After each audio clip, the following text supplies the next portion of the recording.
Salatullah, salamullah. Bismillahirrahmanirrahim. Assalamualaikum warahmatullahi wabarakatuh.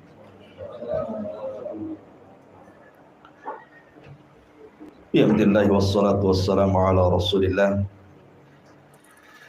wa ala alihi wa sahbihi wa mawalah wa la hawla wa la quwwata illa billahi wa ba'du. Alhamdulillah, di malam hari ini kita bisa melanjutkan kajian kita, masih membahas surah Al-Fajr, dan kita masuk pada ayat ke-6 dari surah Al-Fajr. A'udzubillahi minasyaitonirrajim. Bismillahirrahmanirrahim. Alam tara kaifa fa'ala rabbuka bi'adin irama dhatil imad allati lam yukhlaq mithluha fil bilad wa thamud alladhina jabu as-sakhra bil wad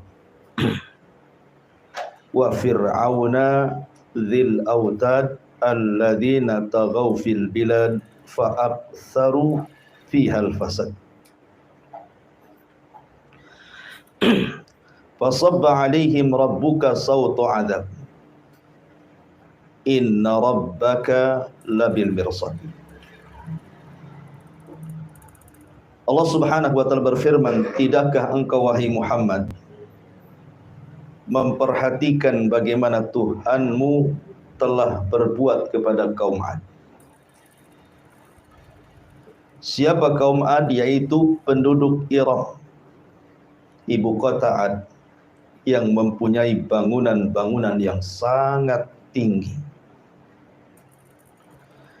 yang belum pernah dibangun satu kota manapun seperti negeri-negeri yang lainnya. Dan terhadap kaum Tsamud, yang mereka memahat dan memotong batu-batu besar di lembah-lembah. Dan terhadap Fir'aun, yang mempunyai pasak-pasak bangunan yang besar, yang berbuat sewenang-wenang dalam negeri, lalu mereka banyak berbuat kerusakan di negeri tersebut. Karena itulah Tuhanmu menimpakan cemeti adab kepada mereka. Sungguh Tuhanmu benar-benar mengawasi. Baik.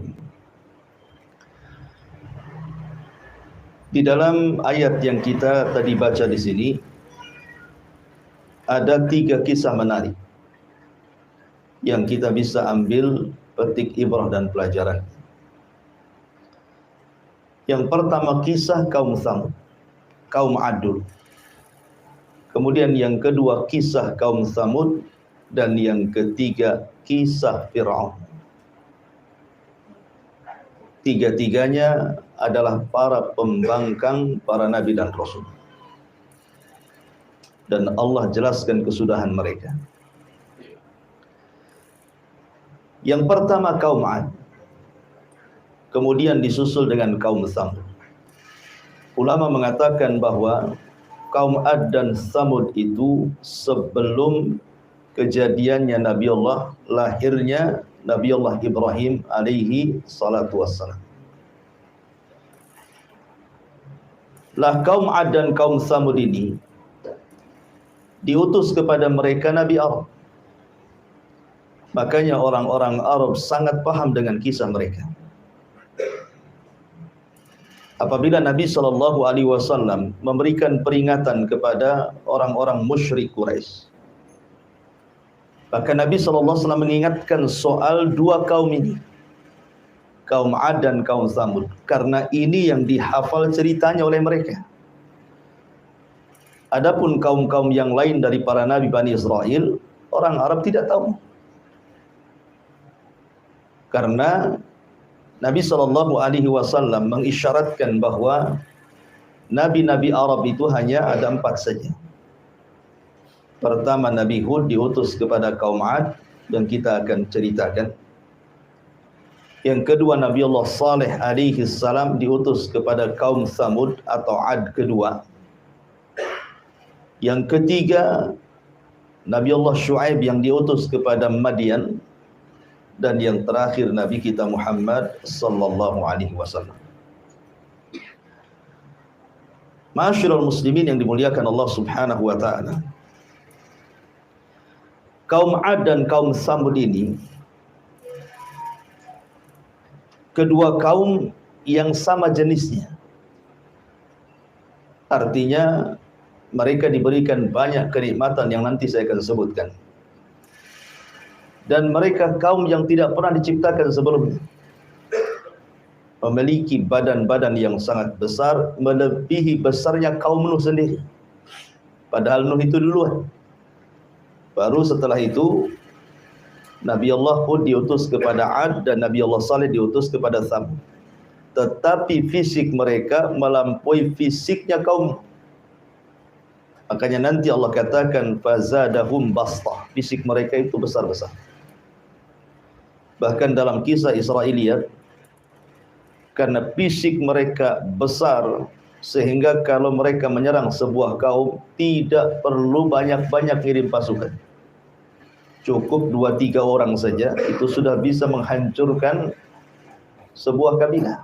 Dilempari batu saja hancur itu kabilah itu. Jadi tidak perlu banyak-banyak itu ya, satu kaum Ad menyerbu sebuah kabilah.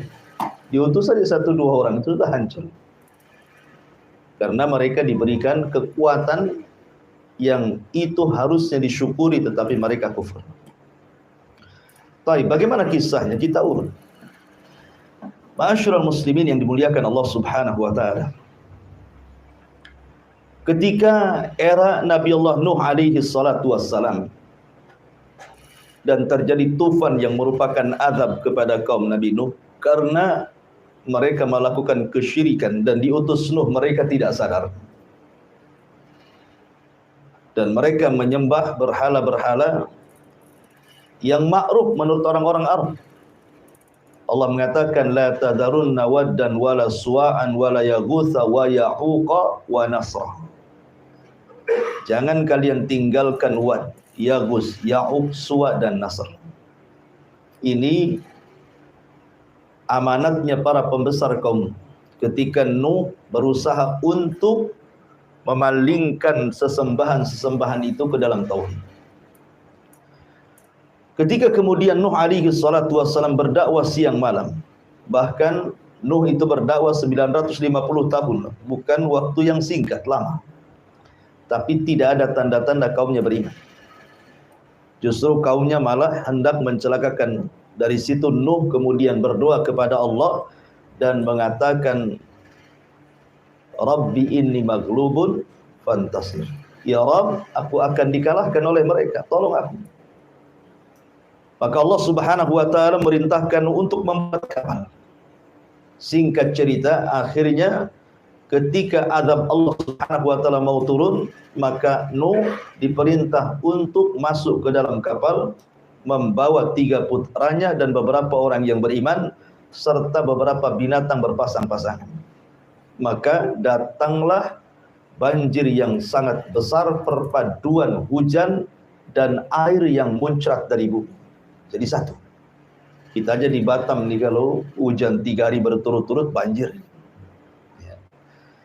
Bagaimana pula dengan hujan yang kemudian disatukan dengan air bumi. Air bumi dilautkan ke daratan, ditambah pula dengan hujan. Tentu akan semakin besar banjirnya. Sampai itu digambarkan ketika Nuh alaihi salatu wassalam hendak menyelamatkan salah satu putranya namanya Yam, atau menurut ahli kitab disebut Kan'an. Apa kata Nuh? Irkam ma'ana. Wahai anakku, naiklah ke perahu. Tetapi anaknya degil dan mengatakan sa'awi ilal jabal. Biarkan aku akan naik saja ke gunung, enggak akan sampai banjir ini ke gunung. Tetapi Nuh mengatakan tidak ada yang selamat hari ini, nak naik. Namanya Nuh, lihat anaknya walaupun kafir, masih ada namanya sifat bapak itu kasihan dengan anaknya. Masih pengen menyelamatkannya. Tetapi karena memang Yam atau Kan'an ini tidak mau juga, maka Allah mengatakan innahu laisa min ahlik. Tinggalkan Nuh, dia bukan keluargamu lagi. Maka Nuh meninggalkan Yam. Akhirnya seluruh manusia tenggelam dan binasa karena Nuh berdoa kepada Allah, la tadhar 'alal ardi minal kafirina dayyara. Jangan kau tinggalkan satu jiwa kafir masih hidup di bumi. Itu doanya Nuh. Menunjukkan apa? Tidak ada manusia yang hidup. Alasannya apa?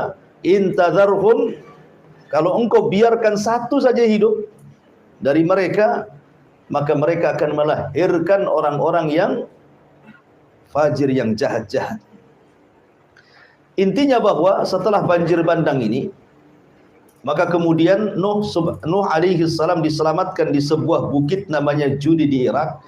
Disitulah permulaan kehidupan manusia yang baru. Karena yang hidup hanya di perahu Nuh saja. Lah Nuh alaihi salatu wassalam itu ma'ruf memiliki 3 anak yang masih hidup dan 1 mati. Yang 1 kafir ya. Yang 3 namanya Syam, dan itu Abul Arab, seluruh orang-orang Arab turunan Syam. Ya. Kemudian ada Ham, dan itu bapaknya orang-orang Romawi dan orang-orang yang berkulit hitam. Kemudian ada Yafis, salah satunya keturunannya orang-orang Asia. Lah kata para ulama bahwa tidak ada manusia setelah tragedi banjir Nuh itu kecuali turunan 3 putranya, Syam, Ham, dan Yafis. Karena Allah yang mengatakan wa ja'alna min dzurriyyatihi humul baqin, dan kami jadikan yang tersisa manusia itu hanya dari turunan Nuh, dari 3 putranya itu. Dari sini kata para ulama sejarah, Nuh itu disebut Abul Bashari Ats-Tsani, bapak manusia kedua setelah Adam. Karena tidak ada manusia di kolong langit yang hidup di zaman sekarang kecuali nasabnya pasti sampai kepada 3 putra Nuh ini.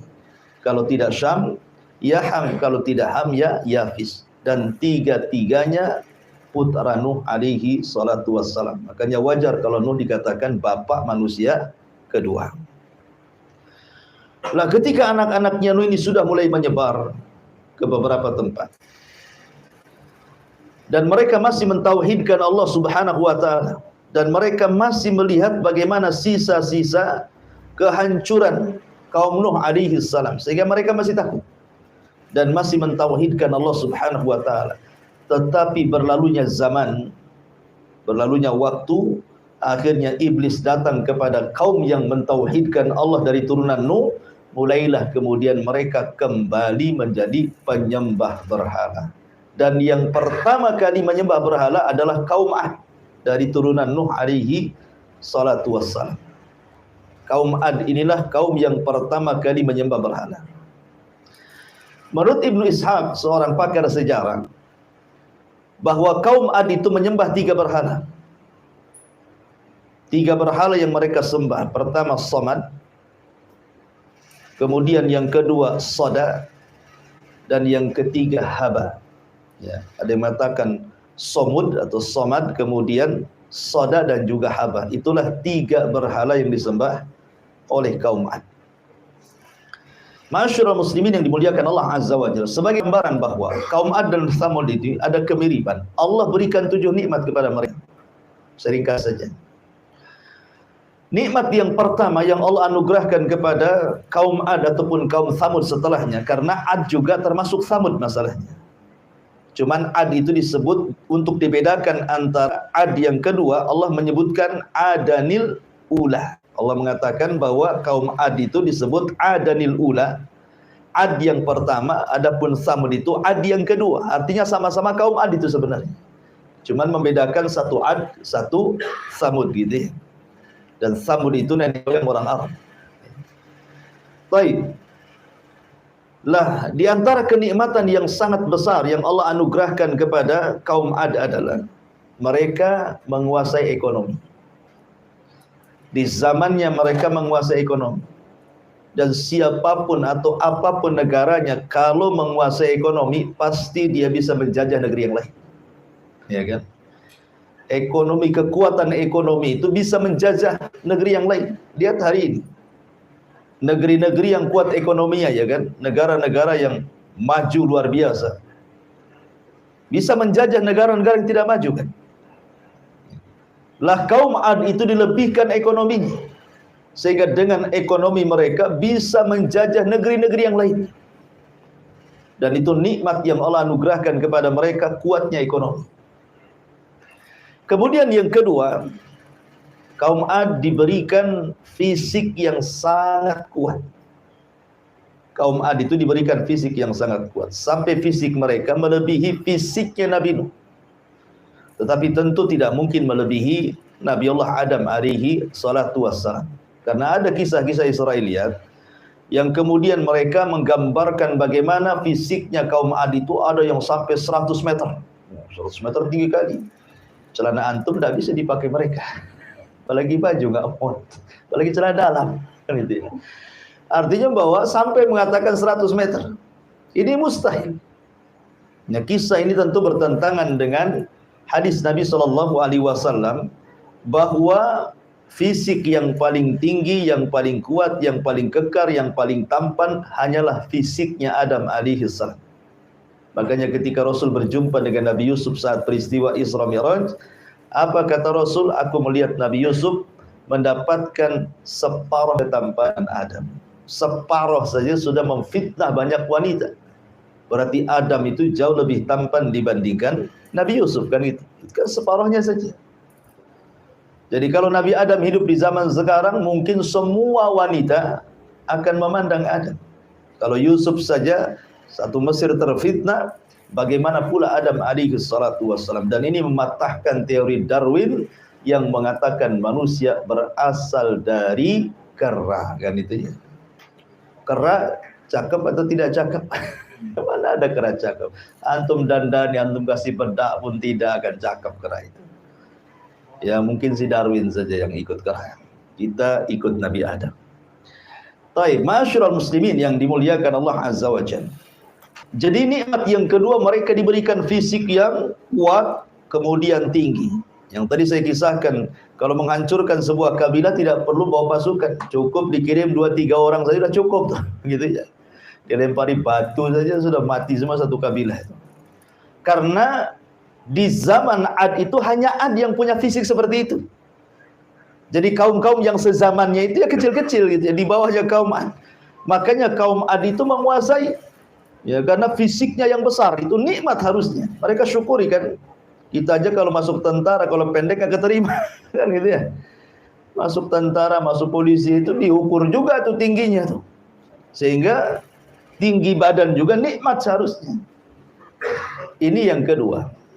Yang ketiga, Allah Subhanahu wa taala anugerahkan mereka memiliki strategis perang yang luar biasa. Dan mereka tidak pernah dikalahkan. Dan Allah mengatakan wa idza batashtum jabbari. Ini biasanya untuk jimat.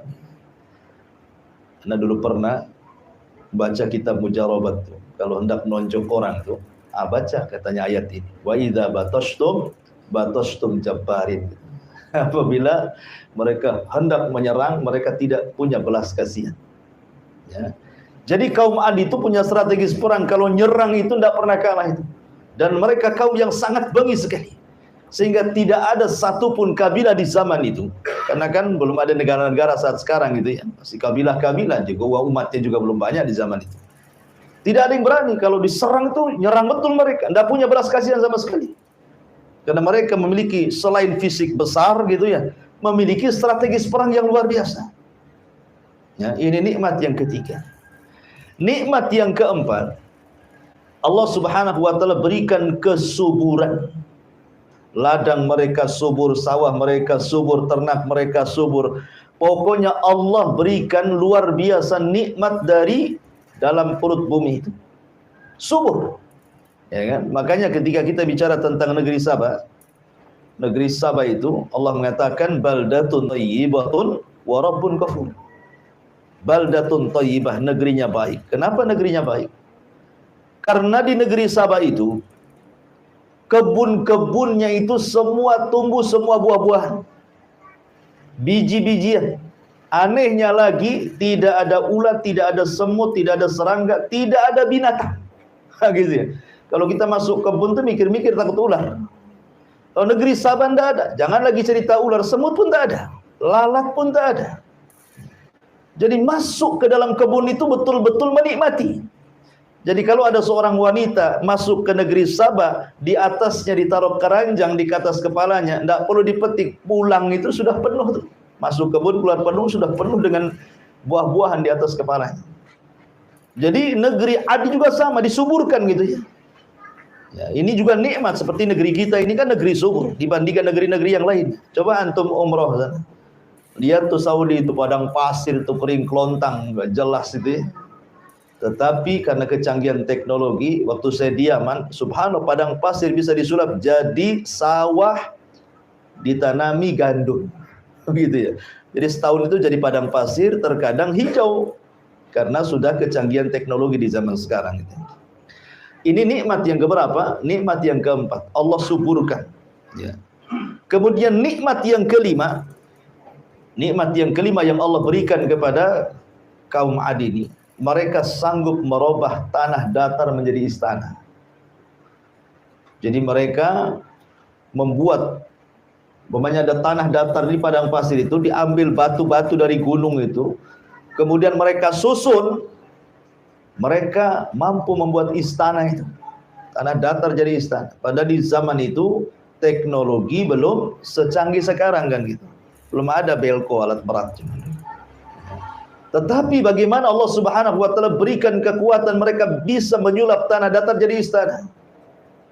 Bahkan yang nomor 6 yang luar biasa lagi, bukan hanya itu, bukit-bukit itu dipahat kemudian memiliki seni tingkat tinggi dan menjadi rumah-rumah singgah, bukan untuk ditempati, hanya untuk kebanggaan dan kesombongan saja. Jadi kalau mereka sudah jadi itu, mereka naik, kemudian ada orang lewat itu, maka diejeknya. Lihat rumahku jauh lebih indah dibandingkan rumahmu. Dia hanya untuk ejek-ejekan, hanya untuk kesombongan saja. Ya. Kemudian yang kelima, yang terakhir, bahwa kaum Ad oleh Allah Subhanahu wa taala, ini nikmat yang paling besar dari 6 nikmat itu, diutus kepada mereka seorang nabi. Ini tidak ada nikmat melebihi diutus seorang nabi. Ya. Siapa yang diutus? Nabiullah Hud alaihi salatu wassalam. Hud diutus kepada kaum Ad. Ma'asyiral muslimin yang dimuliakan Allah Subhanahu wa taala, sedikit saya akan bacakan beberapa ayat Al-Quran tentang kisah kaum Ad. Di dalam surah Al-A'raf ayat 69. Surah Al-A'raf ayat 69. Allah mengatakan, awa ajibtum an ja'akum dzikrum mir rabbikum ala rajulin minkum liyunzirakum. Dan herankah kalian bahwa ada peringatan yang datang dari Tuhan kalian melalui seorang laki-laki dari kalangan kalian sendiri untuk memberikan peringatan kepada kalian. Jadi Allah Subhanahu wa taala utus Hud kepada mereka. Kenapa kalian heran? Makanya dalam ayat yang lain Allah mengatakan, wa ila adin akhahum hudan, dan kepada kaum Ad Allah utus saudara mereka. Siapa? Nabiullah Hud. Kenapa Allah bahasakan saudara? Karena Hud alaihi salatu wassalam itu hidup di tengah-tengah mereka. Jadi kaum Ad itu tahu siapa Hud, mulai dari oroknya sampai kemudian besarnya, sampai dewasanya, sampai diangkatnya jadi nabi, mereka tahu. Dan Allah sudah persiapkan gitu ya. Karena Allah Subhanahu wa taala kalau mengutus seorang nabi dan rasul itu dicomot dari kaumnya. Makanya Allah mengatakan dalam Al-Qur'an, bagaimana Allah Subhanahu wa taala berfirman tentang Nabi sallallahu alaihi wasallam, gimana, walaqad ja'akum rasulun min anfusikum azizun 'alaihi ma anittum harisun 'alaikum bil mu'minina raufur rahim.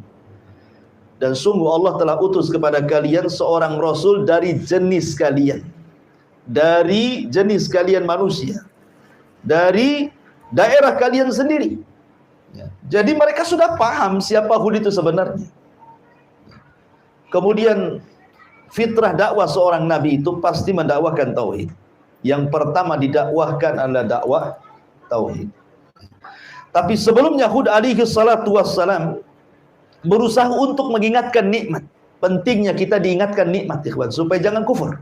Ya.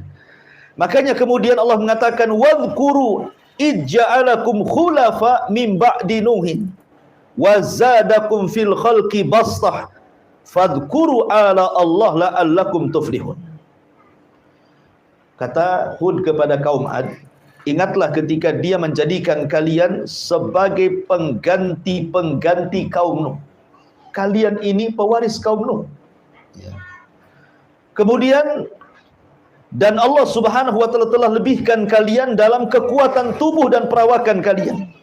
Maka ingatlah akan nikmat-nikmat yang Allah anugerahkan kepada kalian supaya kalian beruntung. Jadi kaum Hud ini diingatkan oleh Nabi Allah Hud supaya jangan lupa nikmat. Allah sudah berikan ekonomi yang baik, Allah sudah berikan tanah yang subur, Allah sudah berikan fisik yang kuat, kalian bisa ditakuti oleh bangsa-bangsa yang lainnya. Maka syukurnya cuma satu, tauhidkan Allah, tinggalkan haba, tinggalkan somut, tinggalkan sodah. Patung-patung kali itu nggak ada gunanya gitu. Karena itu bentuk kekufuran nikmat. Jadi Hud mengajak mereka kepada tauhid, ani'budullaha wattaqu, sembahlah Allah dan bertakwalah kepada Allah azza wajalla. Dan begitulah dakwah para nabi, dimulai dari tauhid. Bendera dakwah para nabi itu dimulai dari tauhid. Dan itu Allah subhanahu wa ta'ala katakan walaqad ba'athna fi kulli ummatir rasulan ani'budullaha wajtanibu taghut. Dan sungguh kami utus pada tiap-tiap umat seorang rasul utusan, tugas mereka hanyalah meneriakkan sembahlah Allah, tauhidkan Allah, jauhi sesembahan selain Allah alias taghut. Ya. Kemudian Allah subhanahu wa ta'ala ingatkan lagi dari lisan Yahud kepada kaum Ad itu, atabnuna bi kulli ri'in ayatan ta'basun wa tattakhiduna masani'a la'allakum takhludun. Apakah kalian mendirikan pada tiap-tiap tanah yang tinggi tempat-tempat bangunan-bangunan yang berfungsi sebagai tanda-tanda bagi orang-orang yang lewat untuk bermain-main? Kemudian di tempat-tempat tersebut kalian mengambil hanya untuk olok-olokan orang yang melewat, dan kalian membuat benteng-benteng, yakni penampungan-penampungan air di bawah tanah. Maksudnya seolah-olah kalian merasa akan dikekalkan selamanya. Jadi keyakinan orang kaum Ad juga, mereka sama sekali tidak yakin tentang kehidupan akhirat. Mereka merasa mereka itu akan hidup selamanya begitu. Makanya mereka membuat tampungan-tampungan di bawah rumah itu, air seolah-olah mereka tidak akan mati. Bahkan celakanya mereka memiliki pemahaman dahriyah, kalaupun mereka itu mati, yang menjadikan mati itu hanya waktu yang berjalan saja. Kami hidup dan mati itu hanya waktu saja. Nah, gitu ya. Ini kan pemahaman orang ateis. Jadi orang ateis sudah ada sejak zaman dulu. Ya, yang enggak mengakui ketuhanan gitu ya, yang menganggap bahwa kita mati dan hidup itu hanya berjalannya waktu saja. Itulah keyakinan keyakinan kaum Ad, dan mereka berusaha untuk mengejek siapa? Nabi Allah Hud alaihi salatu wassalam. Dan umumnya ikhwan, para nabi itu bukan ditentang orang-orang lemah, tidak. Umumnya para nabi itu ditentang orang-orang kuat. Para pejabat, orang-orang kaya, para pemimpin, itu yang menentang para nabi sebenarnya. Padahal tidaklah nabi diutus kepada sebuah umat untuk berpolitik. Nabi itu bukan untuk berpolitik diutus, bukan untuk merebut kekuasaan, tidak. Ya, bukan untuk menggalang umat, kemudian melakukan pemboikotan atau mencalonkan diri jadi pemimpin capres, enggak. Ya. Nabi diutus itu tidak berpolitik. Nabi diutus itu hanya untuk berdakwah. Seandainya seorang pemimpin masuk Islam, tidak mungkin dicopot dari kepemimpinannya, tetap dia pemimpin kan itu ya. Nah, cuman karena ketakutannya para pembesar itu kepada Nabi, seolah-olah ketika makin banyak yang didakwai, makin banyak orang yang ikut, seolah-olah terancam kekuasaannya. Ma'asyiral muslimin, dan itu akan terjadi pada setiap negara dan bangsa-bangsa. Ya, kalau ada seorang dai kemudian dah banyak pengikutnya, itu penguasa takut biasanya. Kan itu. Atau dimanfaatkan untuk kampanye, didekatilah ustaz-ustaz, kiai-kiai, masjid-masjid gitu ya. Ya, untuk bersuara biasanya. Karena paling efektif kampanye itu lewat tokoh-tokoh agama, karena paling banyak pengikutnya masalahnya kan itu. Kemudian meyakinkan dengan dalil-dalil, itu yang lebih hebatnya lagi. Orang yakin itu ya. Walaupun sebenarnya kibul semuanya. Taib, bayangkan Allah mengatakan di sini, qalal mala'ul ladzina kafaru min qaumihi. Pemuka-pemuka orang-orang kafir dari kaumnya berkata, inna lanaraka fi safahatin wa inna lanadhunnuka minal kadhibin. Kata mereka, sesungguhnya kami benar-benar memandang engkau wahai Hud kurang akal, dan sesungguhnya kami menganggap engkau wahai Hud adalah pendusta. Setiap dai pasti akan dilabeli dengan dua label ini. Ya, setiap dai yang mendakwakan tauhid loh ya. Setiap dai yang mendakwakan tauhid pasti akan dilabeli dengan dua sifat ini. Pertama dikatakan kurang akal, yang kedua pendusta. Coba saja kalau antum berdakwah tauhid, antum buatlah channel di YouTube gitu kan. Antum berantas kesyirikan. Antum berantaslah itu penyimpangan terhadap sunnah Nabi SAW. Oh, besoknya sudah ada itu yang nyaut, itu yang jawab gitu. Kan gitu ya. Oh, ini orang gila, mecah belah, itu macam-macam ngomongnya. Karena memang tabiat dakwah seperti itu. Nabi lo dikatakan pendusta, tukang sihir, tukang tenun, macam-macam Rasul itu. Maka Nabi Hud pun kurang lebih saja. Ketika Hud alaihi salatu wasallam mengatakan, ya qaumi ibudullaha ma lakum min ilahin ghairu afala tattaqun. Wahai kaumku, sembahlah Allah, tidak ada sesembahan selain daripada Allah Subhanahu wa taala, tidakkah kau bertakwa? Maka mereka mengatakan, wahai Hud, kau ini orang gila, ngapain kau berdakwah? Kau ini pendusta. Maka Hud mengatakan dengan lembut, ingat, ini juga salah satu thariqah dakwah gitu ya. Para nabi itu diceritakan dalam Al-Quran untuk diambil pelajaran. Ketika kaum Hud itu berusaha dengan sangat keras, kasar gitu ya, menuduh macam-macam kepada Hud, tetapi Nabi Allah Hud menganggap dan membalas dengan kelembutan. Katakan kepada Nabi SAW, wa in kunta faddan ghalidhal qalbi lan faddu min hauli. Kalau engkau keras kepala wahai Muhammad, kau kasar kepada kaummu, maka mereka akan lari dari kamu. Makanya kelembutan itu asas dakwah. Apa kata Hud? Ya qaumi laisa bisafahatun walakinni rasulun mir rabbil alamin. Aku tidak gila, aku waras. Akan tetapi Allah mengutusku menjadi nabi kalian, menjadi rasul kalian yang membawa amanah dari Allah Subhanahu wa taala. Uballigukum risalati rabbi wa ana lakum nasihun amin. Akulah menyampaikan amanat Tuhanku kepada kalian saja, dan saya adalah penasehat yang amanah yang Allah tunjuk untuk mendakwai kalian. Ma'asyiral muslimin yang dimuliakan Allah Subhanahu wa taala.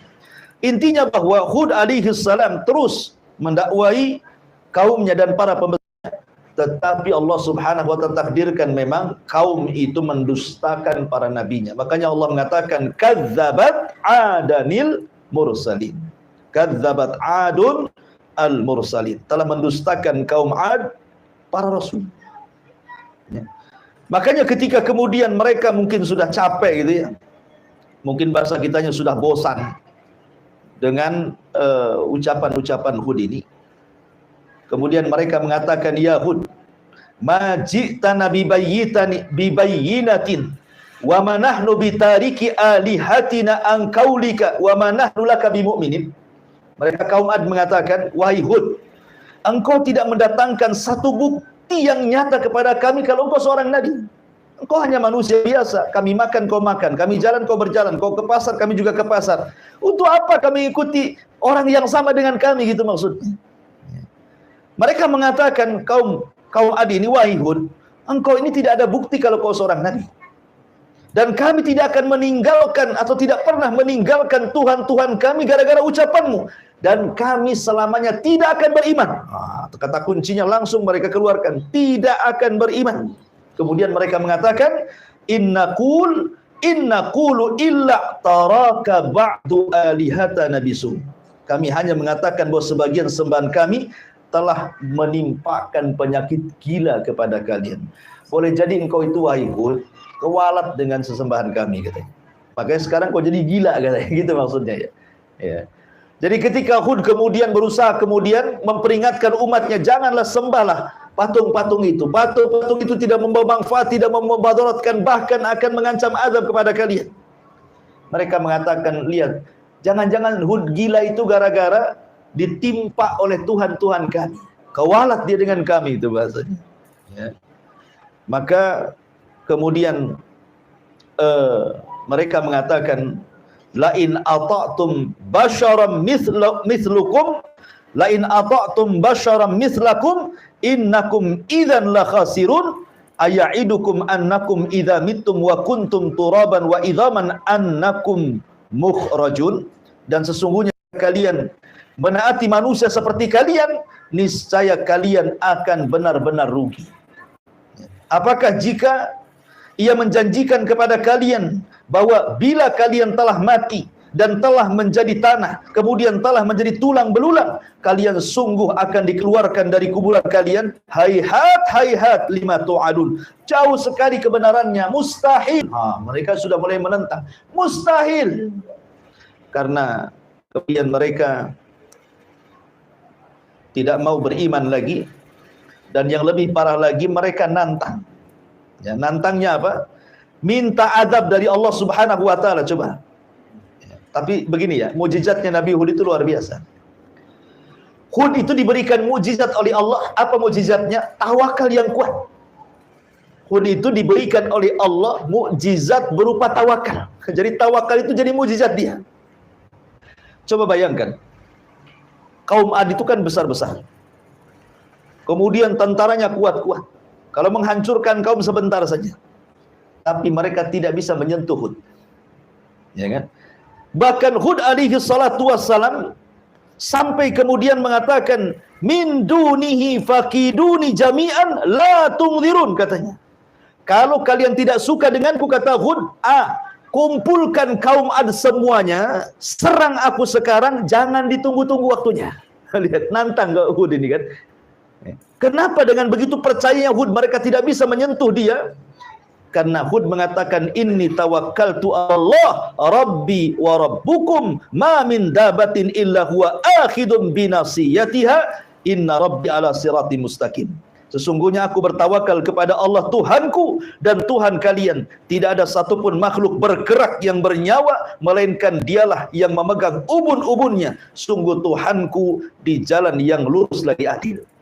Jadi Hud ini sangat berani. Coba bayangkan, kaum Ad itu kan banyak, besar-besar gitu ya. Hud menantang, kalau kalian tidak suka denganku, kalian kumpul semuanya. Serang aku sekarang. Juga. Seandainya antum diutus menjadi dai ke sebuah kampung. Kampung itu banyak dukunnya. Kemudian antum ngomong, kumpulkan dukun-dukun kalian, santet aku sekarang. Berani nggak antum ngomong gitu? Ya. Ini Hud begitu. Atau kumpulkan preman pasar kalian, ayo kumpul-kumpul semuanya. Nah, gabungkan dengan desa sebelah tuh, ayo serang saya. Berani nggak tuh mau begitu kan? Saya yakin nggak akan berani. Ya, saya aja nggak berani, apalagi antum. Gitu. Ya. Karena saya tidak punya mukjizat. Nabi Hud punya mukjizat, ya kan? Makanya dia berani yang mengatakan, fakiduni jami'an tsumma la tungzirun. Serang aku sekarang. Buat makar kalian. Sekarang juga, jangan ditunggu-tunggu katanya. Kan?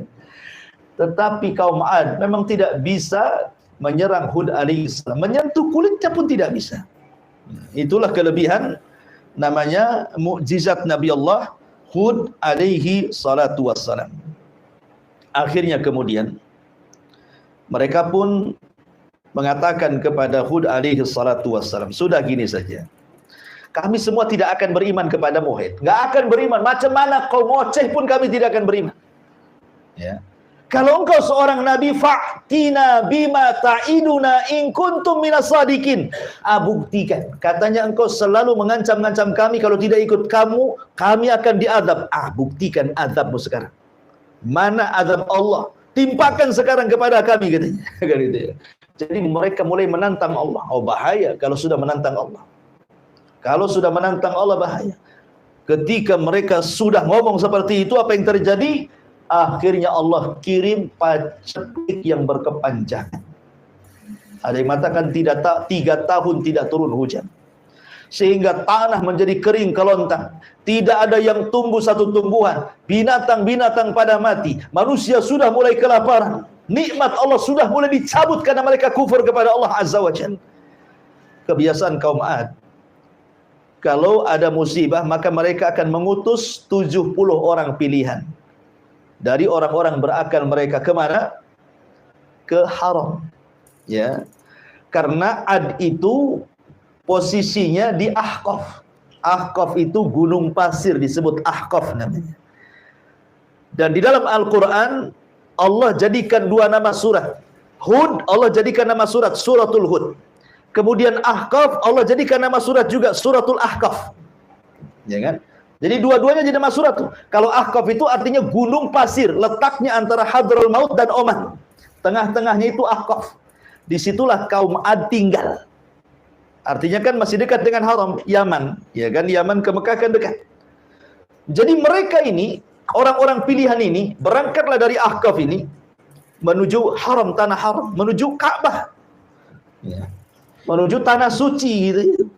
Maksudnya haram itu waktu itu memang sudah jadi tanah suci, karena yang membangun pertama kali Ka'bah adalah malaikat. Kemudian setelah itu Adam alaihi salatu wassalam, kemudian hilang, baru kemudian diperbaharui oleh Ibrahim alaihi salatu wassalam. Jadi orang-orang 7 orang pilihan ini ke haram, berdoa. Ya. Cuman masalahnya sampai di haram, mabok pula mereka, berzina pula mereka, disuruh sama kaumnya, suruh berdoa, sampai di haram malah mabok. Coba bayangkan, bejatnya orang-orang Adi. Akhirnya diingatkan sesama mereka, lah kita kan diutus untuk berdoa di sini. Kenapa kita mabok berzina pula di sini? Akhirnya mereka sadar. Ketika mereka sadar, akhirnya mereka pun berdoa semuanya di haram, di tanah haram, di tanah suci itu. Tiba-tiba ada suara di balik awan. Apa suaranya? Aku kabulkan keinginan kalian, kan ku kirim awan kepada kalian. Tinggal milih, mau awan putih, mau awan merah, mau awan hitam. Mereka berpikir, wah, doa kita diijabah. Mereka suruh memilih awan putih, tak mungkin ada hujan. Awan putih itu terang, kan gitu ya. Awan merah, wah sedikit airnya. Awan hitam sajalah, kan gitu. Karena biasanya kalau sudah gelap, ya kan, siang-siang ini teduh gitu, wah ini mau hujan deras ini. Itu prasangka mereka. Makanya kemudian mereka pun pulang dengan bahagia karena mereka sudah dapat ilham.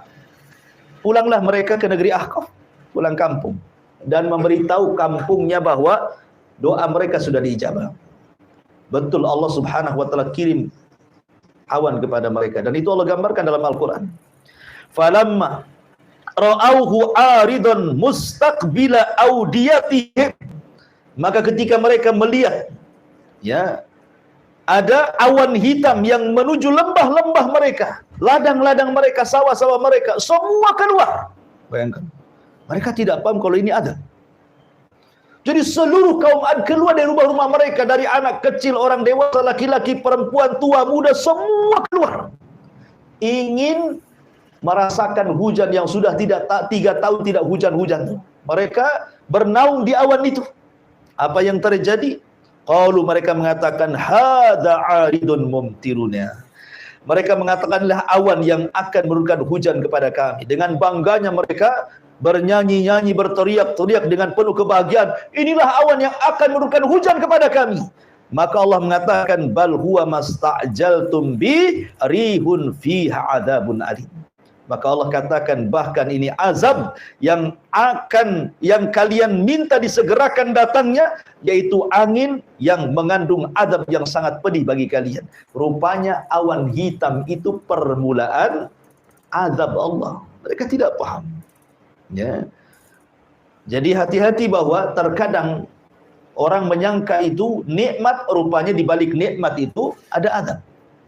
Ya, ini pelajaran. Terkadang Ada orang diberikan nikmat oleh Allah Subhanahu wa ta'ala dengan nikmat yang melimpah, tapi rupanya nikmat itu menggiring mereka kepada azab. Makanya kenapa terkadang kenikmatan itu disebut istidraj. Ya, dalam bahasa akidah disebut istidraj. Orang itu kalau usaha maju terus, buat bisnis maju terus, buat ini maju terus. Kok enggak pernah enggak maju? Enggak pernah enggak dirugikan, untung terus. Ini hati-hati nih. Usaha ini sukses, usaha itu sukses, akhirnya jadi kaya raya gitu ya. Nanti suatu ketika nikmat ini justru kalau sampai dia lalaikan akan berubah menjadi nikmat azab yang pedih bagi dia. Makanya hati-hati dengan istidraj itu. Ma'asyiral muslimin yang dimuliakan Allah Azza wa Jalla. Akhirnya kemudian Allah katakan tudammiru kulla syai'in bi amri rabbiha. Fa asbahu la yura illa masakinuhum. Kadzalika nazzil qaumal mujrimin. Yang menghancurkan segala sesuatu dengan perintah Tuhannya, sehingga mereka kaum Ad menjadi tidak tampak lagi di bumi kecuali hanya bekas-bekas tempat tinggal mereka. Demikianlah kami memberi balasan kepada kaum Ad, kaum yang sangat pendosa itu. Bagaimana azabnya? Allah Subhanahu wa ta'ala ketika mengirim awan hitam itu, tiba-tiba angin muncul dari langit. Angin puting beliung muncul dari langit ke bumi, kemudian membawa semua yang ada di bumi naik ke langit. Coba ini kan manusia sudah keluar semua kan, yang kecil yang besar berada di awan itu, tidak ada satupun yang di rumah tuh karena semua keluar. Rupanya datang angin menyapu orang-orang ini, mengangkat ke langit. Mereka diputar-putar di puting beliung itu, sampai-sampai Allah Subhanahu wa ta'ala mengatakan sakharaha alaihim sab'a layalin wa thamaniyata ayyam husuman fataral qauma fiha sar'a ka'annahum a'jazun nakhlin khawiyah. Allah menimpakan angin itu kepada mereka selama 7 malam 8 hari terus menerus tidak berhenti. Maka kami melihat kaum Ad pada waktu itu mati bergelimpangan seperti batang-batang pohon kurma yang telah kosong dan laku. Artinya ketika anginnya selesai, badan-badan mereka jatuh ke bumi, mereka nancap seperti tunggul-tunggul kurma. Ya, bagaimana Allah Subhanahu wa ta'ala azab kaum Ad seperti itu. Adapun Nabi Allah Hud, sebelum azab ini datang, dia sudah pergi duluan. Bersama siapa? Bersama kaumnya yang beriman yang tidak banyak itu, menuju mana? Menuju Hijr. Ya. Hijr itu di mana? Makanya ada suratul Hijr. Dalam Quran itu ada suratul Hijr kan? Ya. Hijr itu tengah-tengah antara Hijaz. Hijaz itu Mekah dan Madinah. Ya. Dan Syam, tengah-tengahnya itu Hijr. Ada yang mengatakan Yordania dan Hijaz, tengah-tengahnya itu Hijr. Disitulah kemudian Nabi Allah Hud alaihi salatu wassalam meninggal dunia. Kemudian kaumnya terus mentauhidkan Allah Azza wa Jalla dan mereka masih terngiang-ngiang dengan azab kaum Ad. Tetapi berlalunya waktu kembali mereka kufur, yang disebut dengan kaum Tsamud. Ya. Jadi setelah kehancuran kaum Ad itu, mereka masih mentauhidkan Allah Azza wa Jalla.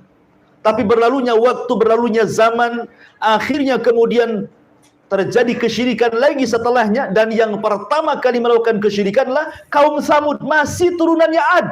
Kan gitu ya. Mereka yang kemudian kufur pertama kali setelah kaum Ad. Menariknya ikhwatul fiddin yang dimuliakan Allah Azza wa Jalla, kalau cerita tentang kaum Tsamud, karena di sini juga Allah mengatakan wa tsamud alladzina jabu sahra bil wad. Sebenarnya nikmat yang 7 tadi yang Allah berikan kepada kaum Ad, Allah berikan juga kepada kaum Tsamud. Tidak perlu saya ulang. Ya. Tapi yang menariknya adalah kaum Tsamud ini. Kaum Tsamud ini Allah berikan seekor unta. Unta yang sangat besar, yang menjadi mukjizat bagi mereka di tengah-tengah mereka. Unta itu cukup bisa diminum air susunya oleh banyak kabilah kaum Tsamud. Berarti menunjukkan unta itu besar, bukan unta kecil kan itu. Karena beberapa kabilah bisa minum dalam 1 hari dari susunya air unta itu. Ini nikmat yang luar biasa. Tinggal diambil saja susunya, selesai. Ya. Tetapi anehnya juga, turunnya azab Allah Subhanahu wa taala kepada kaum Tsamud gara-gara unta juga. Ketika mereka menyembelih untanya Nabi Allah Saleh sebagai mukjizat, turun azab kepada mereka. Ya.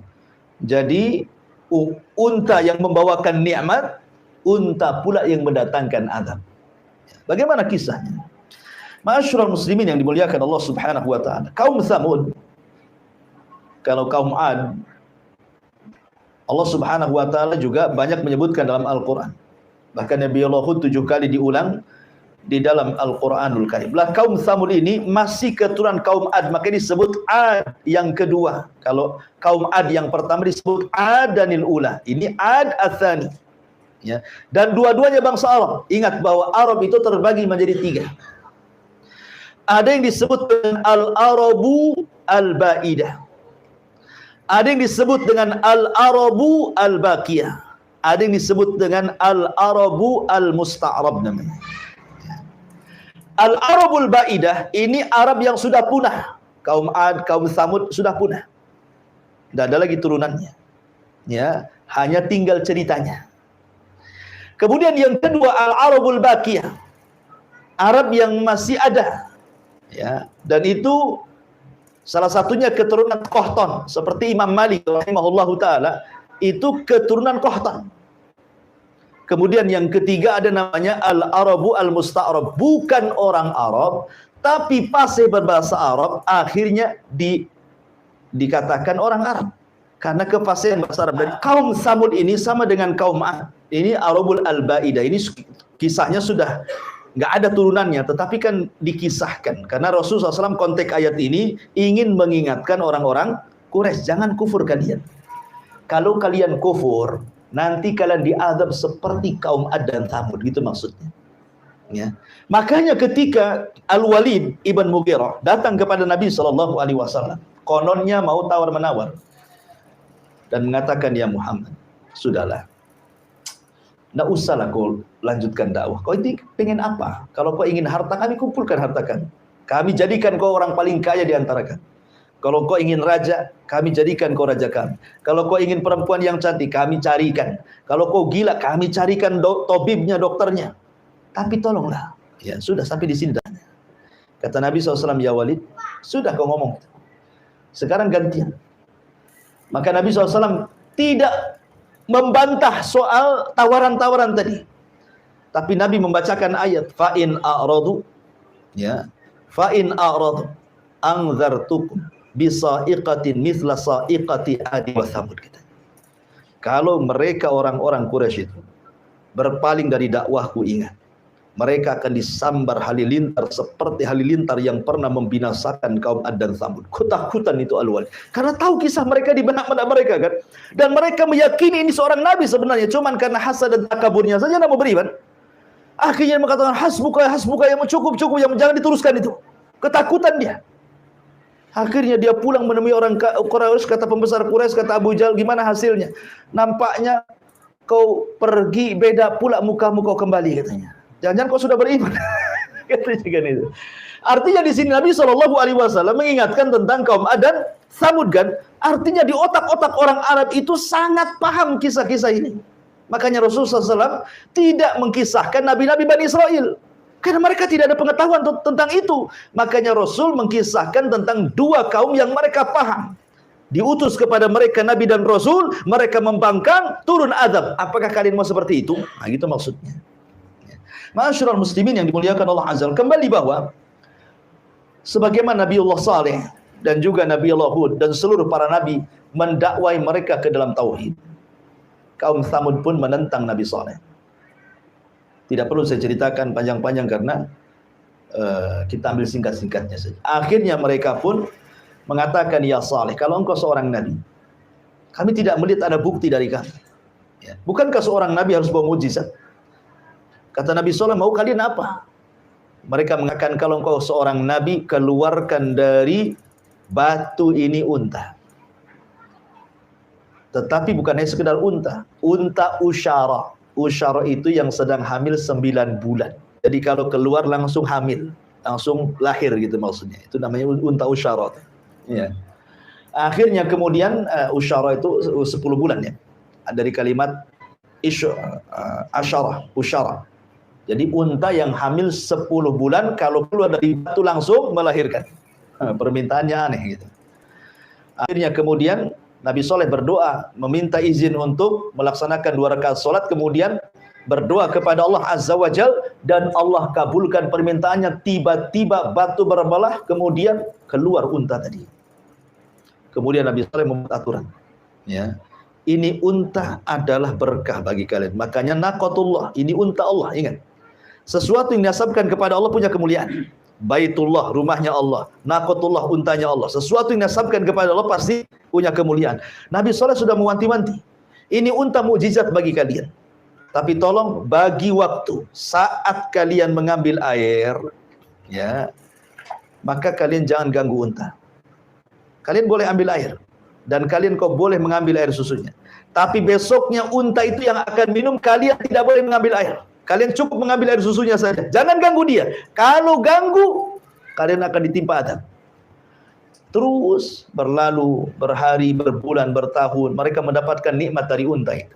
Dan Nabi Soleh terus mendakwahkan dakwah tauhid kepada kaum Tsamud. Sampai pada waktunya ada pula orang hasad, ya, tidak suka dengan unta itu. Seorang wanita. Ada yang mengatakan 2 wanita. Yang satu kaya, yang satu banyak anaknya, bekerja sama. Kemudian dikatakan, siapa yang bisa menyembelih unta saleh, maka saya akan berikan kekayaan dan dia boleh menikah dengan salah satu putri dari putri-putri kami.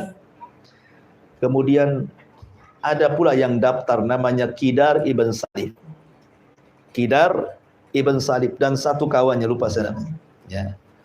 Qidar ibn Salib ini dan Malik ibn Kinan atau Sinan, Malik ibn Sinan atau siapa namanya.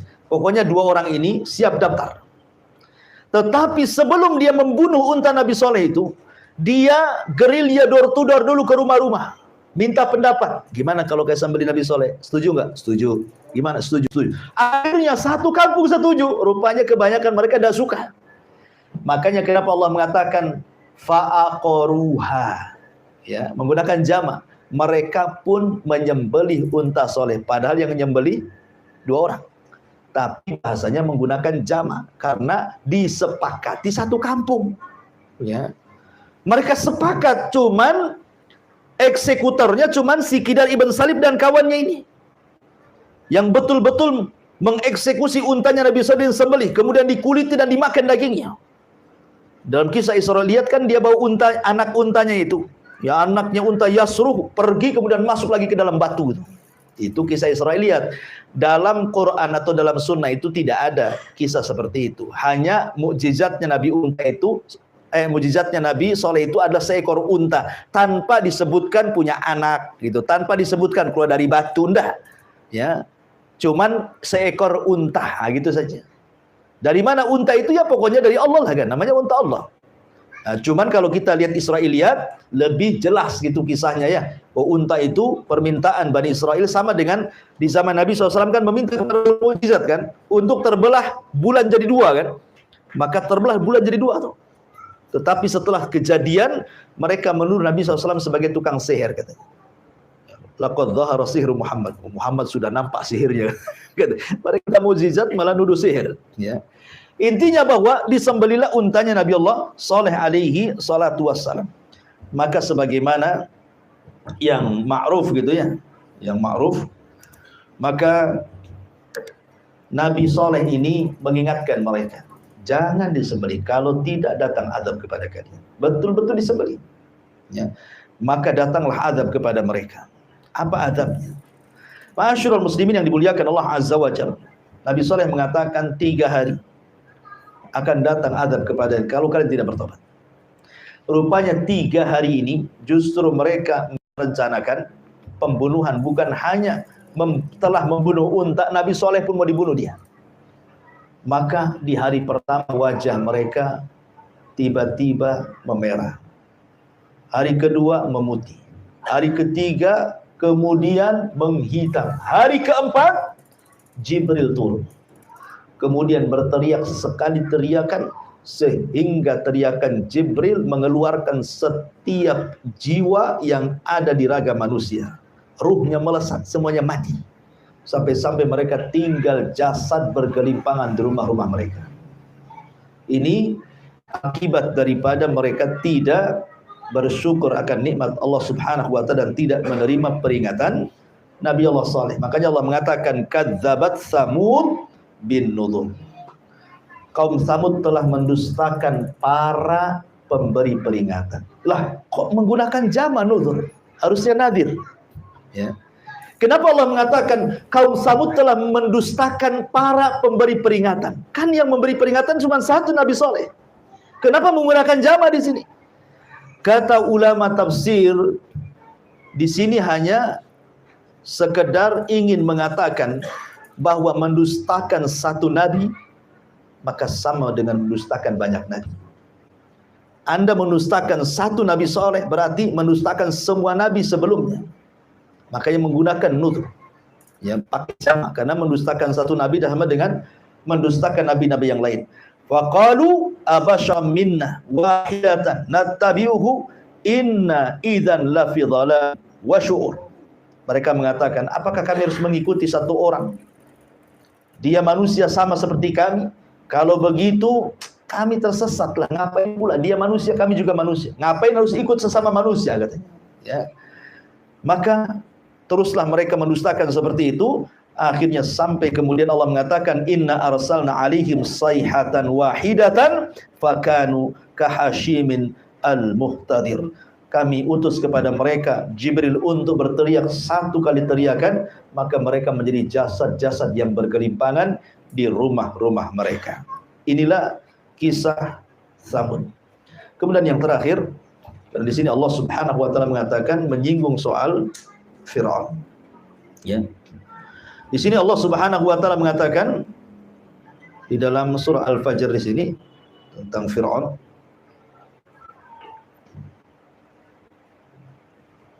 Mana tadi? Sudah lewat pula.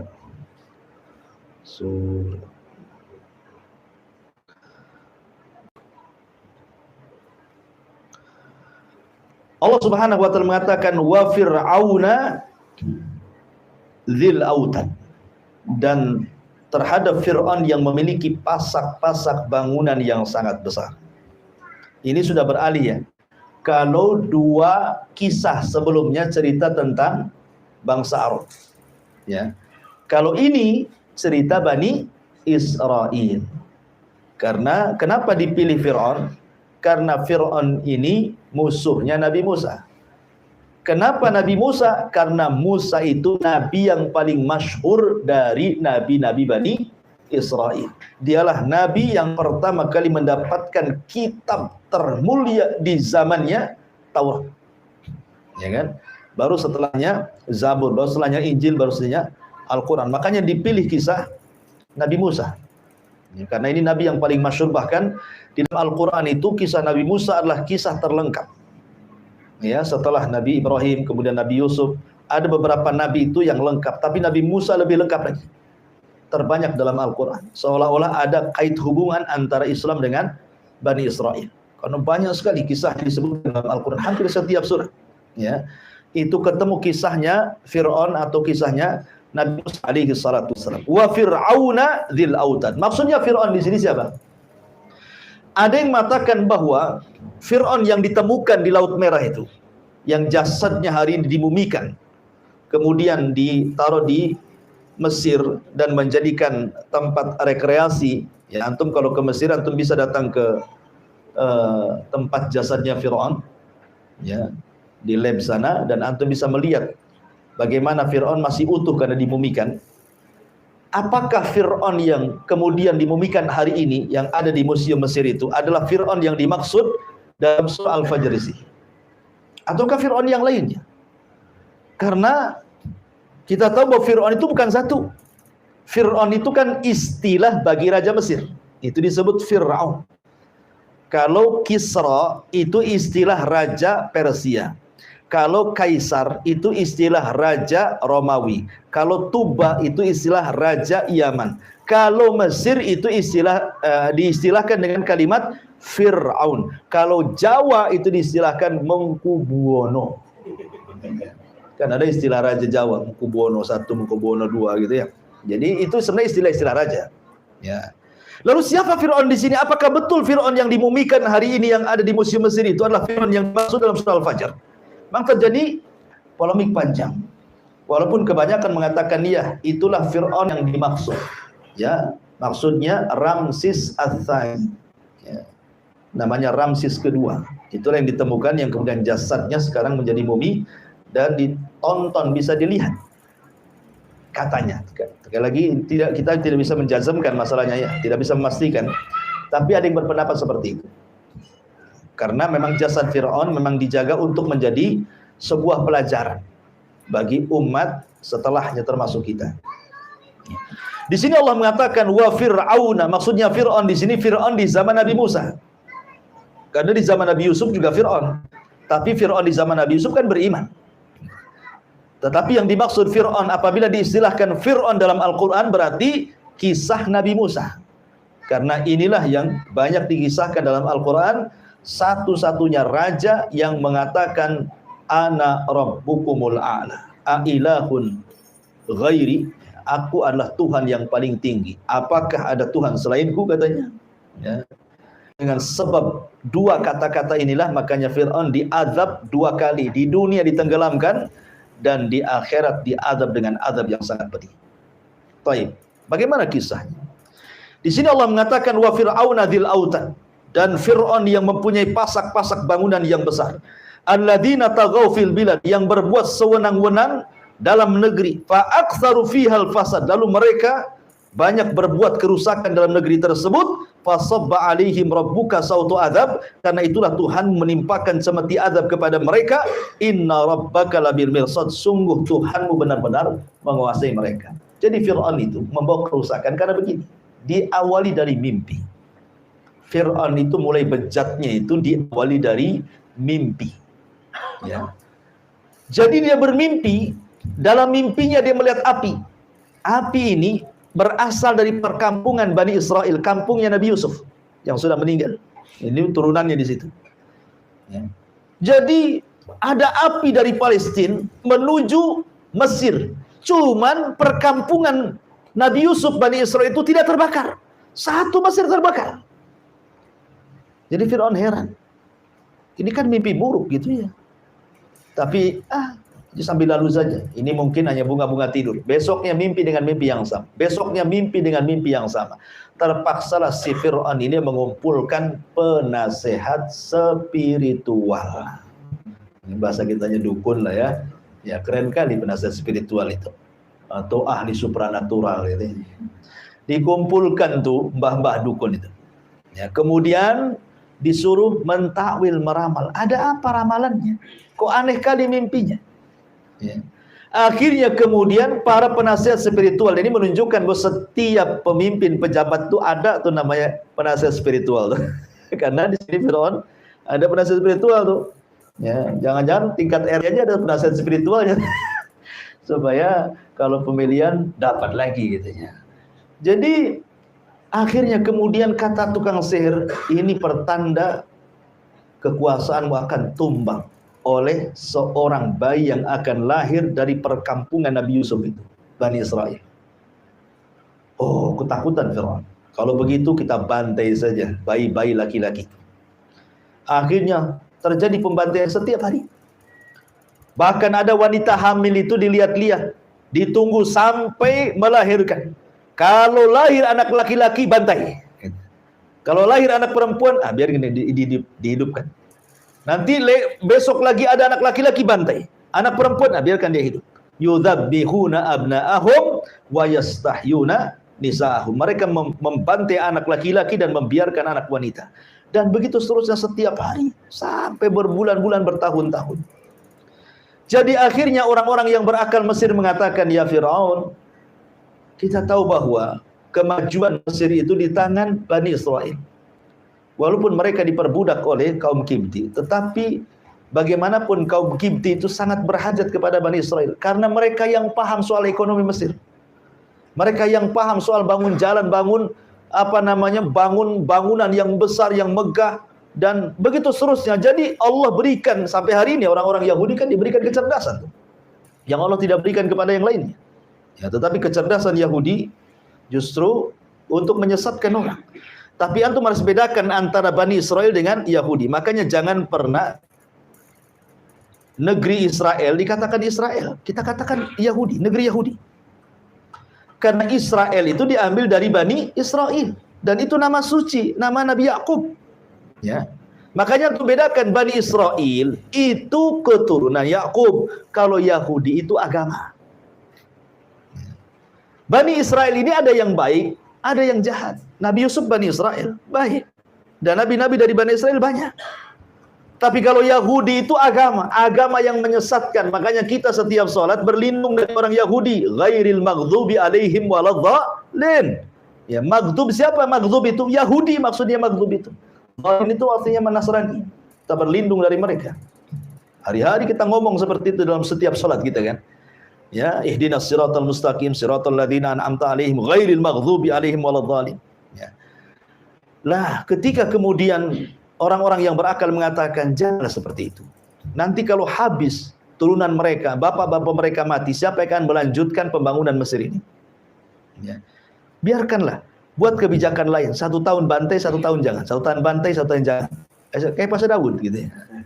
Jadi akhirnya kemudian sepakat Fir'aun, tahun ini pembunuhan bayi. Pokoknya kalau dalam tahun ini ada lahir anak laki-laki, bantai.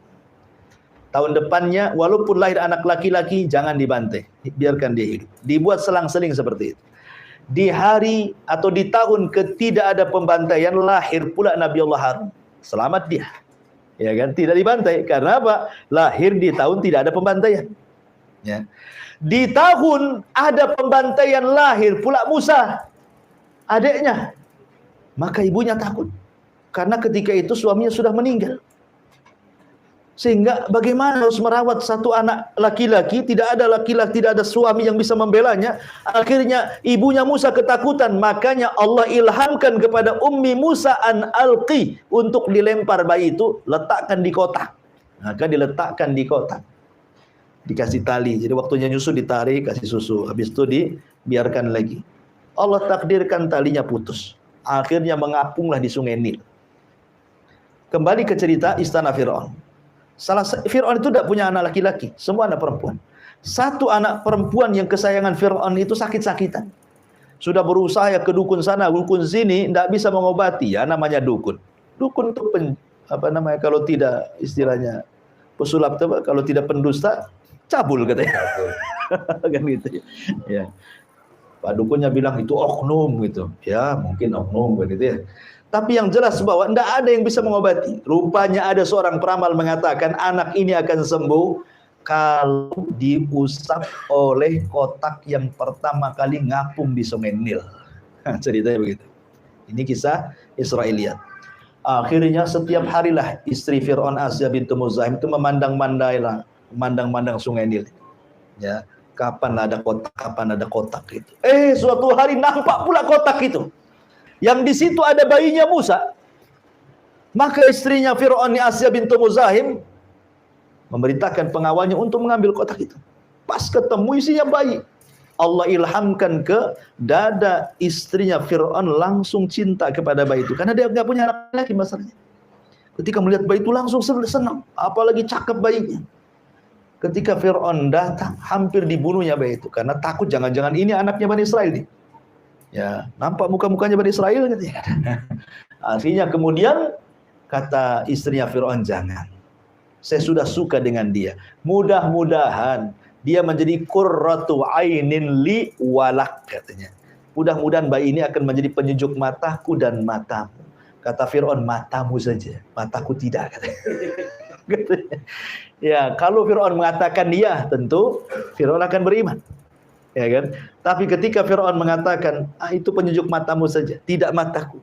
Nah, dari situlah maka Musa itulah yang dimaksud yang kelak akan menumbangkan kekuasaannya.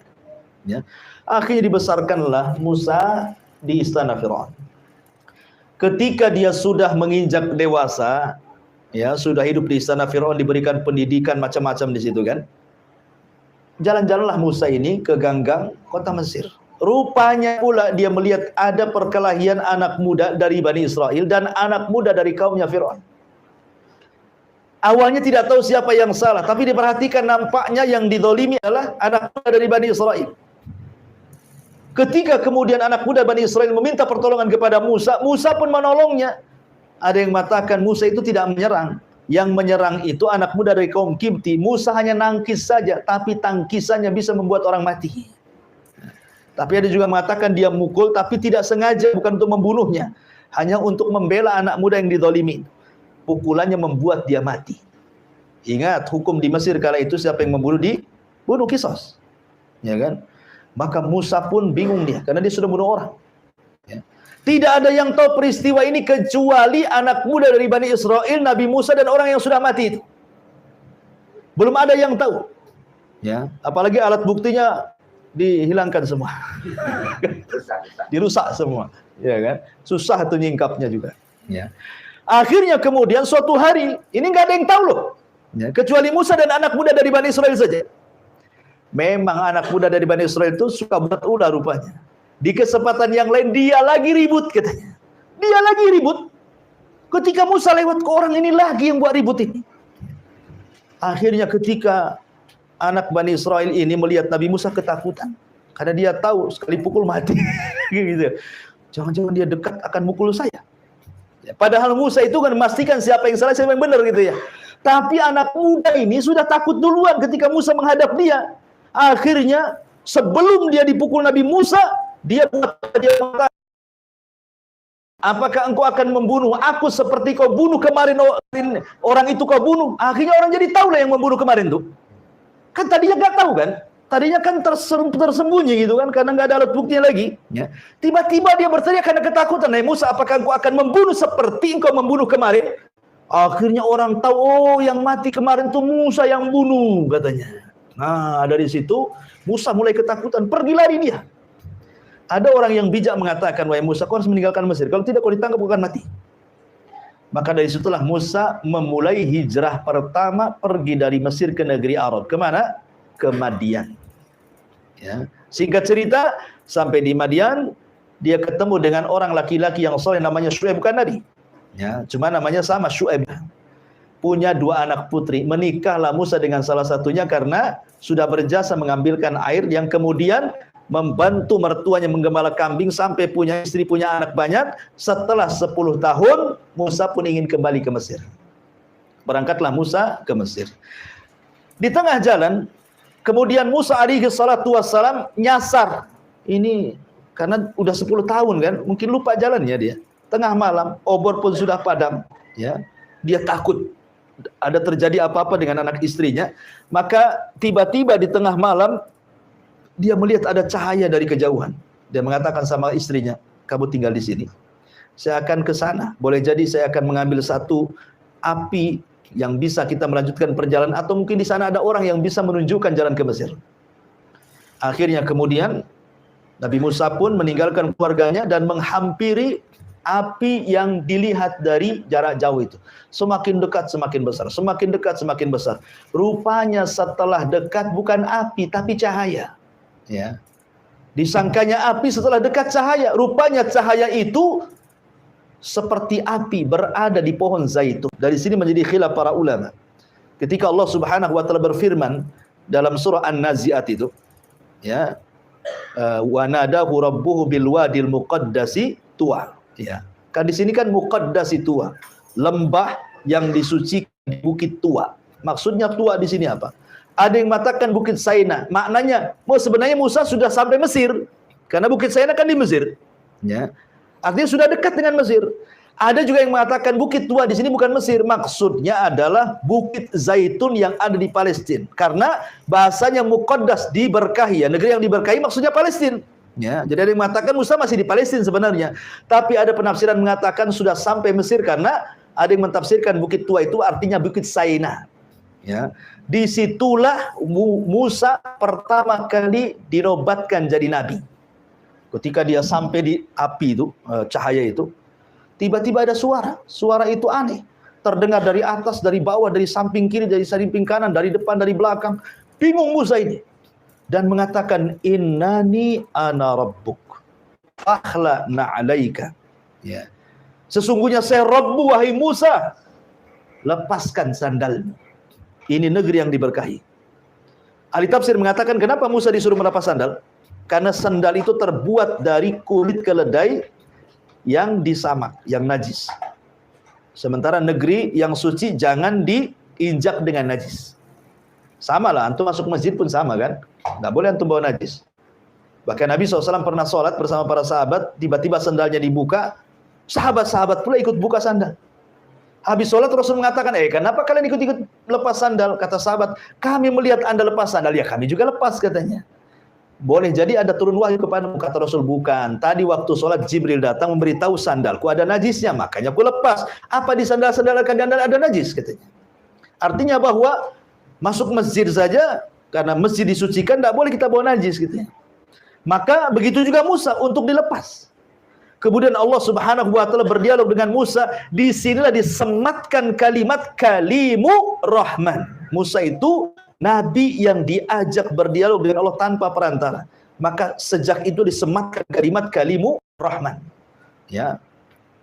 Lah, Musa itu kan kemana bawa tongkat.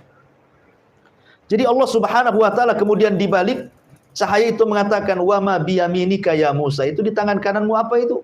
Kata Musa, ini asaya, ini tongkatku ya Rabb. Ya, atawakka'u fi, aku suka menggunakan sandaran, atau ahusyu ala ghanami, terkadang aku untuk menggiring kambing, atau ma'aribu ukhra, atau yang lainnya. Ya. Kata Allah Subhanahu wa taala, kalau begitu lemparkan tongkatmu sekarang. Nih, sekarang Nabi Musa dikagetkan dengan suara Subhanahu wa taala, maka Allah ingin menampakkan kekuasaannya supaya Musa makin yakin bahwa di hadapannya lah Tuhannya. Ya, makanya Allah mengatakan, lempar tongkatmu yang ada di tanganmu wahai Musa. Dilemparlah tongkat itu, tiba-tiba jadi ular besar. Musa kaget. Ya, langsung dia loncat ke belakang. Tapi Allah mengatakan, la takhaf. Jangan takut. Khudha wa la takhaf. Sekarang kau ambil lagi ular itu. Bingunglah Nabi Musa, ini ngambil ular besar nih. Ya, pegang buntut, matuk kepala, pegang kepala makin matuk kan itu. Mana pula ini ngambil. Tetapi Allah mengatakan, khudha wa la takhaf, sanu'iduha siratahal ula, katanya. Ambil. Dan nanti kejadian seperti ini akan terulang lagi nanti. Ya. Akhirnya diambil ekornya, tiba-tiba jadi tongkat lagi. Yang lebih mengherankan Nabi Musa, karena kan Nabi Musa sedang mencari perapian untuk jalan di tengah malam kan. Kata Allah Subhanahu wa taala, masukkan nih ya tanganmu ke tengah-tengah bajumu, masukkan ke sini. Nah, kemudian keluarkan. Maka Musa dimasukkan bajunya, kemudian dikeluarkan, tiba-tiba bercahaya. Ya. Apa ini? Nanti ya. Tiba-tiba bercahaya. Musa makin heran lagi kan? Berarti yakin bahwa yang di hadapannya berdialog adalah Allah Subhanahu wa taala. Maka setelah Allah berikan dua mukjizat besar berupa tongkat menjadi ular dan tangan bercahaya, maka Allah katakan kepada Musa, idhab ila fir'aun innahu tagha. Nanti kalau kau sampai di Mesir, pergi kau ke si Fir'aun. Dia raja yang zalim. Dakwai mereka, dakwai dia, ajak dia kepada tauhid. Ya. Akhirnya kemudian Musa pun sudah resmi jadi nabi nih. Maka berangkatlah bersama keluarganya ke Mesir. Masalahnya Musa ini ngomongnya pelat, ya, dia tidak fasih. Ya, bahasa Arab kan beda dengan bahasa kita. Kalau bahasa kita orang cadel pun masih biasa saja lah kan. Pandai banyak pejabat cadel itu ya, masih bisa dipahami. Tapi orang Arab ini bahasa Arab tidak bisa kalau tidak fasih. Ya. Lah, karena dia tidak fasih, dia punya abang namanya Harun, fasih pula bicaranya. Maka dia mengatakan, afsahu minni lisanan. Saya punya abang ya Rabb, dia lebih fasih lisannya dibandingkan diriku. Jadikan dia wazirku. Ya, maksudnya jadikan dia, angkat dia jadi nabi. Jadi Nabi Harun diangkat jadi nabi itu karena permintaan Musa. Maka Allah kabulkan. Harun diangkat jadi nabi. Berangkatlah dua orang ini menuju istana Fir'aun. Diketuknya Fir'aun. Kata Fir'aun, siapa? Kata penjaga Musa. Oh Musa, masuk-masuk. Karena Fir'aun kenal lah siapa Musa. Namanya anak angkatnya. Ya. Ketika sampai di istana, mulailah Musa dan juga Harun mendakwai Fir'aun, mengajak kepada tauhid kepada Allah Azza wa Jalla. Fir'aun geleng-geleng kepala saja. Sudah 10 tahun hilang, datang-datang pula ngajak-ngajak kayak gini katanya. Akhirnya Fir'aun mengatakan, hei Musa, kau ini buronan. Ya. Kau sudah membunuh orang. Kau belum dapat hukuman. Kata Musa, ya Fir'aun, aku membunuh satu jiwa itu pun tidak sengaja. Jiwa yang kau bunuh ribuan jiwa katanya. Siapa yang berhak dihukum katanya? Bayi-bayi yang kau bantai itu udah berapa itu katanya. Aku ini bunuh orang nggak sengaja. Kau bunuh orang sengaja lagi. Ya. Akhirnya bantah-bantahan di situ. Terakhir Fir'aun mengatakan, "Hai Musa, kalau kau nabi itu bawa mukjizat. Sebutkan mukjizat. Seperti apa mukjizatmu?" Disinilah Allah Subhanahu wa taala mengatakan, "Sanu'iduha siratahal ula." Ketika Musa berada di Bukit Tua itu, kisah ini akan terulang. Inilah pengulangan kedua kalinya. Maka Allah mengatakan, "Lemparkan tongkatmu di hadapan Fir'aun." Keluarlah tongkat itu dilempar, jadi ular. Subhanallah, Fir'aun ketakutan. Bagaimana mungkin seorang yang mengatakan ana rabbukumul a'la, saya Tuhan yang paling tinggi, takut sama ular? Mana logikanya? Kan dia Tuhan kan itunya. Harusnya dia yang menciptakan ular. Dia takut sama ular. Masa Tuhan takut sama ular? Berarti dia bukan Tuhan. Lebih takut lagi ketika Musa memasukkan tangannya tiba-tiba bercahaya. Akhirnya Fir'aun mengatakan, "Oh, Musa 10 tahun belajar sihir rupanya," katanya. Dia bilang, Nabi Musa sihir, penyihir. Ya kan? Jangan-jangan Musa ini penyihir. Akhirnya Fir'aun karena tidak bisa membantah, ya, dia sudah tahu Musa di atas kebenaran. Tetapi yang namanya pemimpin kadang-kadang kibarnya itu sombongnya luar biasa. Dia mengatakan gini saja, Musa, bagaimana kalau kau tanding dengan tukang-tukang sihirku, tapi nanti di saat perayaan kerajaan. Mungkin kalau sekarang pas Agustusan, kan itu lagi rame-ramenya tuh. Ya. Nanti setiap tahun kami di Mesir membuat perayaan. Semua manusia akan datang. Disitulah kau duel dengan tukang sihir kami. Akhirnya Fir'aun pun selama menunggu perayaan itu, maka saya membah di semua daerah-daerah se-Mesir, siapa tukang sihir yang mau mendaftar, datanglah. Akan terjadi pertunjukan melawan Musa. Maka dari daerah-daerah datang tuh tukang-tukang sihir itu. Ya, datang dukun-dukun dari mana-mana. Mereka hendak demonstrasi kan itu. Sampai Imam Ibnu Katsir mengatakan jumlahnya 70.000 orang yang daftar itu. 70.000 orang. Kalau Indonesia, Asosiasi Dukun Indonesia berapa jumlahnya? 1.000. Ya, itu yang terdaftar tuh. Yang tidak terdaftar belum tahu berapa kan, karena tiap daerah kan ada dukunnya masalahnya. Ya, ini 70.000, lebih banyak lagi. Ya. Akhirnya Musa alaihi salatu wassalam mengiyahkan tantangan itu, tetapi Musa syaratnya satu. Dia tahu kelemahan tukang sihir malam hari. Dia minta di waktu duha. Makanya dalam Islam sendiri, kita sudah berlindung di malam hari, karena kekuatan setan itu menguat di malam hari. Akhirnya tertiga di waktu duha, sudah kumpul manusia banyak, karena itu hari perayaan kerajaan masalahnya. Kan dari mana-mana datang. Penontonnya banyak. Ya. Jadi kalau pakai karcis itu banyak untungnya tuh. Akhirnya kemudian duellah di situ Musa dengan tukang sihir Fir'aun. Endingnya kalahlah tukang sihir Fir'aun. Karena mereka menggunakan sihrut takhyil, sihir hayalan. Ada yang mengatakan dalam kisah Israiliyat itu, jadi tambang-tambang yang dipotong-potong itu, mereka kemudian ditaburi dengan zat merkuri supaya nampak bergerak-gerak. Ya. Kemudian dimantra-mantrai supaya dihayalkan itu ular. Jadi tambangnya nampak bergerak-gerak, kan dihayalkan kan, ini sihir tahyil namanya, bahasa kerennya hipnotis. Ya. Jadi Musa ketakutan lah, wajar manusiawi dia ketakutan kan. Kok ular sebanyak itu kan, 70.000 tukang sihir melempar, kan takut lah, wajar takut dia. Tetapi Allah mengatakan la khatakaf, jangan takut wahai Musa, lemparkan tongkat. Tiba-tiba ketika Musa melempar tongkatnya, kata ahli tafsir, jadi ular besar. Ular ini aneh, kadang mengecil, kadang membesar. Gesit ke sana kemari, memakan semua ular-ular tukang-tukang sihir itu. Ini tukang sihir komat kamit. Ya. Berusaha untuk memantra-mantrai. Disangkanya Musa itu menggunakan sihir seperti yang mereka gunakan, sihrut tahyil. Ya. Disangkanya mereka kalau berkomat-komat itu yang dilihat tongkat bukan ular. Tapi tidak bisa juga. Mereka sudah mengambil mambang tanah, mambang air, mambang segala sebanyak. Tetap saja kok jadi ular ini, tak ada tongkat-tongkat gitu ya. Ini kekuatan yang luar biasa. Ini bukan sihir, ini maha dahsyat ini. Dari situlah akhirnya 70.000 tukang sihir sujud taubat beriman kepada Allah Azza wa Jalla. Fir'aun emosi lah. Kan Fir'aun sudah menyediakan, sebelum tukang dukun datang kan tukang dukun sudah mengatakan, apakah kami dapat upah wahai Fir'aun? Ala na'ajrun, apakah kami dapat upah kalau kami mengalahkan Musa? Kata Fir'aun, siap, kami sediakan upah, bahkan engkau akan menjadi orang terdekat bagi kami, kata Fir'aun. Jadi Fir'aun itu sudah menyediakan segalanya. Tahu-tahu mereka membela. Apa enggak emosi si Fir'aun ini? Makanya Fir'aun mengatakan, amantum qabla an adana lakum. Berani-beraninya kalian beriman sebelum aku izinkan, katanya. Iman saja harus izin sama Fir'aun. Ya, jangan semata-mata. Akhirnya mereka pun semua tidak ada yang murtad. Mereka diikat kemudian dibunuh dukun-dukun ini. Kemudian Abdullah bin Abbas radhiyallahu anhu mengatakan, lihat dukun-dukun itu.